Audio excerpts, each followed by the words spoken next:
thank you to each and every one of you for coming out tonight. You just don't know how important it is. But if you don't mind, may I take just a moment? I have got to do this. Dad, will you please stand? Yeah. All right. I want you to see. Come out this way. Please, no, just be patient just a second. It's important. Auntie, this way. Please. This is important, guys. Please just bear with me just a moment. Bear with me. You don't have to walk with them.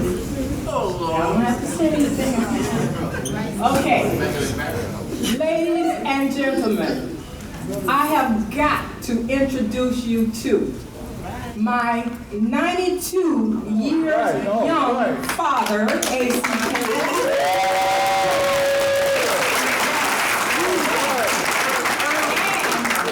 sister, my 93 years old.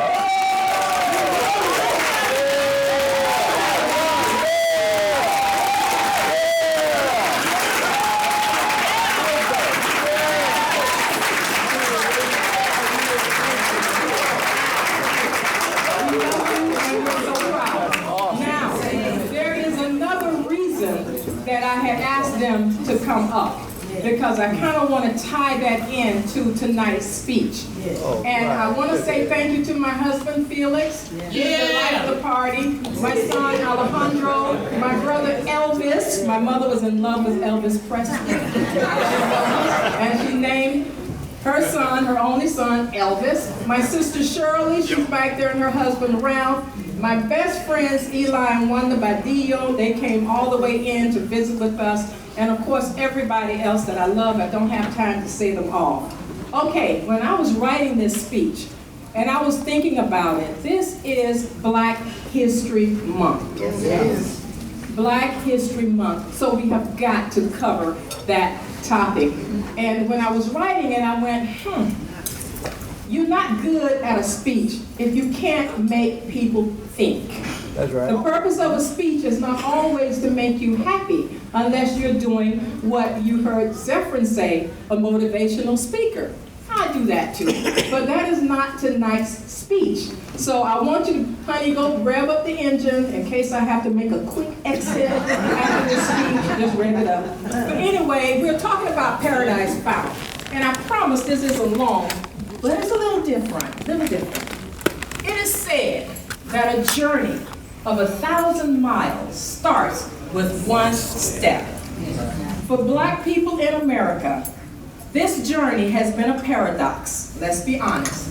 Paradox meaning contradiction. It has been bitter, yet so sweet. It has been sad, yet joyful. It has been enslaving, yes, but empowering. We have been torn down, yet built up. And still somehow, through our travail, as a people, we remain hopeful. Now, while most folks say, or they believe, that our exodus to the Americas started with slavery, and that is simply not true. That is not true. Walk with me to a time when Black feet first stepped upon the shores of what is now the United States of America. It was in 1513, not 1619. 1513, free Black people were part of Ponce de Leon's trip to St. Augustine here in Florida. And they were free, and Black folks have been in this country for 100 years before Jamestown. Some were indentured servants, yes. Some were free, and some were enslaved. African labor, of course, we all know it. It has enabled the American colonies, Spanish, French, and English to survive. We used a lot of our skills that came from that country. If you know your history, you will know that many of the people that came over and actually were in Jamestown, they were upper class folks. They really didn't know that much about agriculture and those kinds of things. Let's just be honest, we're talking honesty here. So anyway, and Black folks, they knew navigation, mining, large-scale rice and indigo production, crop rotation, raising cattle, even medical inoculations. Yes, we knew how to make it do what it do. It is said, know the truth, and the truth will make you free. It is true that slavery has left deep scars on the souls of the people of this nation. It is true. Americans, white, black, Hispanic, and Native, have been in lockstep since the very beginning of our journey of 1,000 miles. Can I tell you the truth about something? Can I be truthful? Everybody okay with that? Yeah. Okay. Let's start with one fundamental truth. While Europeans owned and operated the slave ships, the work of kidnapping new victims was mostly left to the Africans. Our own preying on our own. Kind of sound a little bit familiar? It happens. Okay, now, every long trip has a few pit stops. Is that correct? The first pit stop on our journey was the door of no return that led to the Middle Passage. That was a long journey, a long 350 years when slavery was the economic engine of our country. It is so true. Cotton was king, and tobacco, indigo, and sugar were cash cows. But our collective steps picked up when abolitionists joined our journey of 1,000 miles. Hear me carefully. Along the way, 600,000, mostly white men, marched into the Civil War. Yes, some marched, walked, and died to hang on to slavery. But God, so many more, walked, fought, and died to end slavery. Lockstep on our journey of 1,000 miles. Well, just think about it. Black people are not the problem. We are part of the solution. Why is that? Well, over the past 500 years and millions of steps, behind the scenes, black folks were innovating. There would be no Jack Daniel's whiskey without Maris Green. Hundreds of products, from soybeans and peanuts, George Washington Carver, the electric light bulb and telephones, that was Louis Latimer. Traffic lights and the gas mask, Garrett Morgan. Refrigerated trucks, that's Frederick Jones. Chemistry, such as cortisone, steroids, the birth control pill, that was Julian Percy. The GPS, Global Positioning System, we can't do without that today. Thanks, Gladys West. The home security systems, thanks, Marie Brown. Mathematic expertise that helped put man into space, thanks, Katherine Johnson and Annie Easley, to actually be in space. Thank you, Dr. Mae Jameson. Medicine, Dr. Charles Drew, with ways to process plasma and store blood in banks, thereby saving millions of lives. William Hinton, with the diagnosis for tests for syphilis. And 24-year-old Alice Ball for the effective treatment of leprosy. Leprosy. Okay. Jane C. Wright for chemotherapy. Otis Boykin with the pacemaker. Dr. Patricia Bath with laser cataract surgery. Neurology breakthroughs with Dr. Alexa Kennedy and Dr. Ben Carson. Of course, we know we're good at entertainment. We can call Oprah and Tyler Perry and James Brown and Jay-Z. And news and sports, thanks to Kobe Bryant and Lamar James. You guys get the gist. Yeah. I say again, the people of our nation have been in lockstep since the very beginning. Our next pit stop lasted 75 years while our nation stepped aside to allow the rise of Jim Crow laws. But even those years of trials and tribulations did not hold us back. In the early 1900s, 60 people, only 7 of whom were black, and 53 were white. started the NAACP. All right. And the pace of change got even faster. In the 1930s, First Lady Eleanor Roosevelt championed for Marian Anderson to perform at the Lincoln Memorial when she was not allowed to perform at Constitution Hall. We boycotted and sat at lunch counters, and blacks and whites rode buses together and marched together and died together. Think about Michael Schwerner, Andrew Goodman, and James Chaney. World War II saw the desegregation of our armed forces. Thank you, President Harry Truman. Black soldiers were finally allowed to handle weapons instead of just clean latrines and cook. Thank you, Doris Miller. To fly aircraft to protect other American pilots. Thank you, Tuskegee Airmen. And every veteran stepped up to protect each other with their lives. If you are a veteran of any branch of the U.S. Armed Forces, would you please raise your hand? Any branch.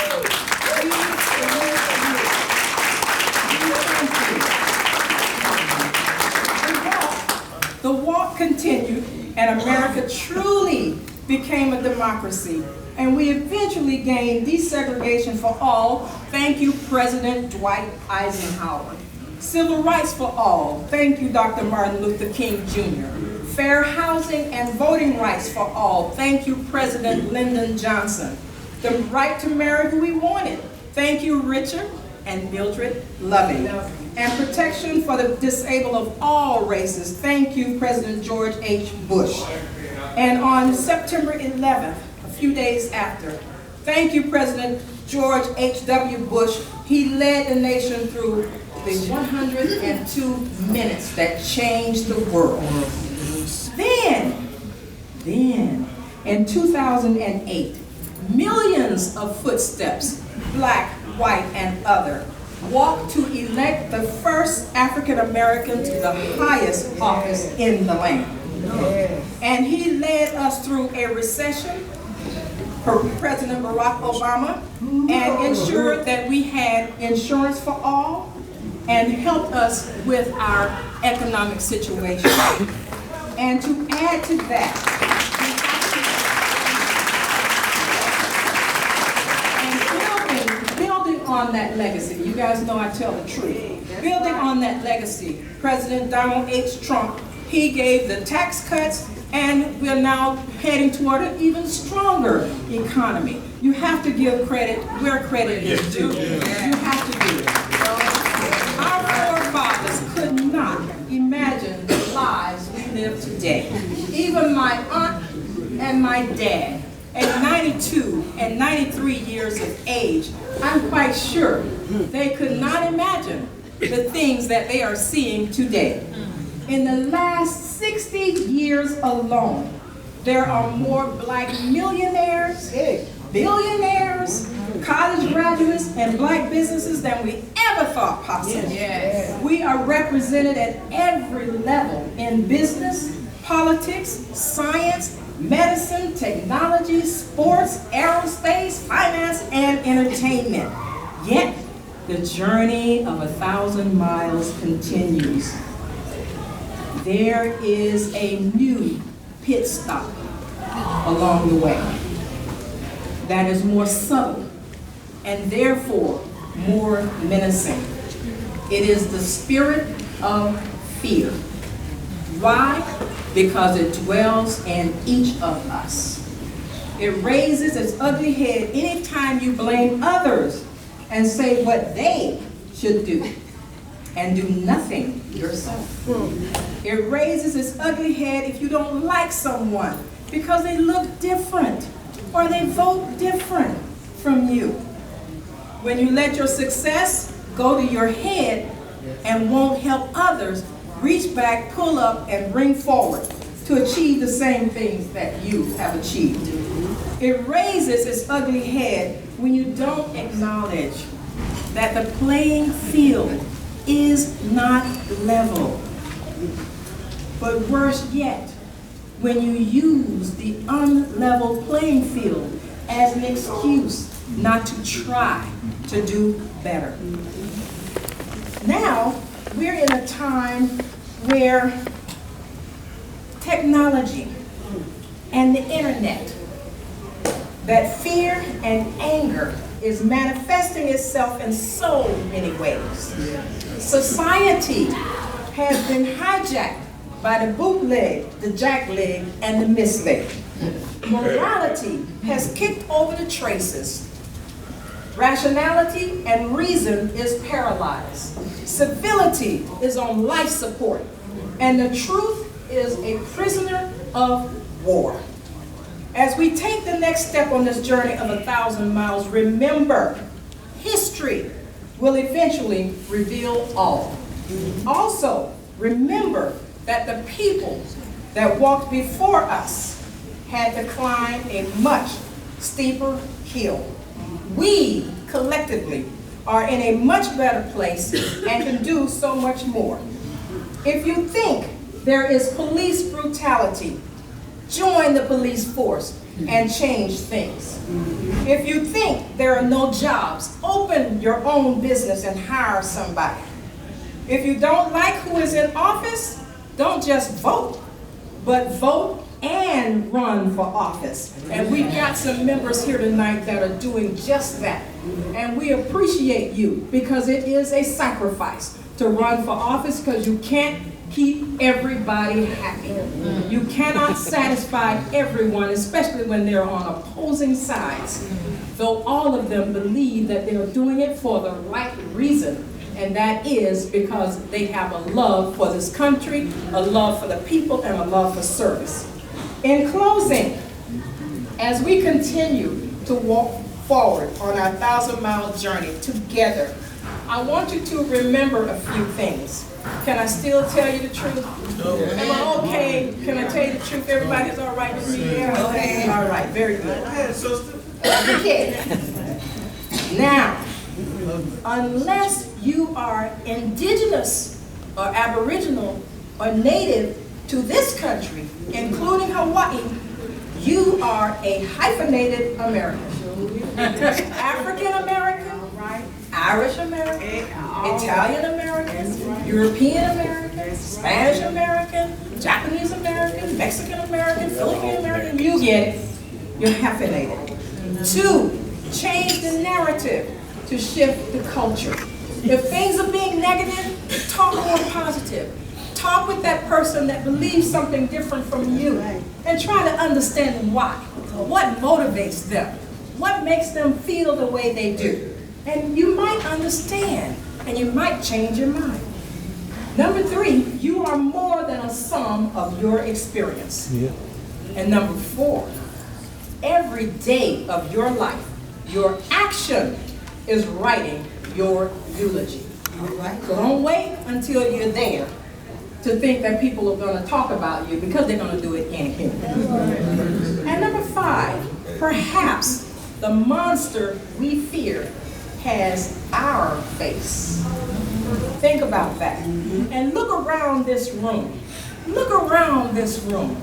There are different races, genders, politics, ages, and financial standing. Yet we are all here to celebrate together.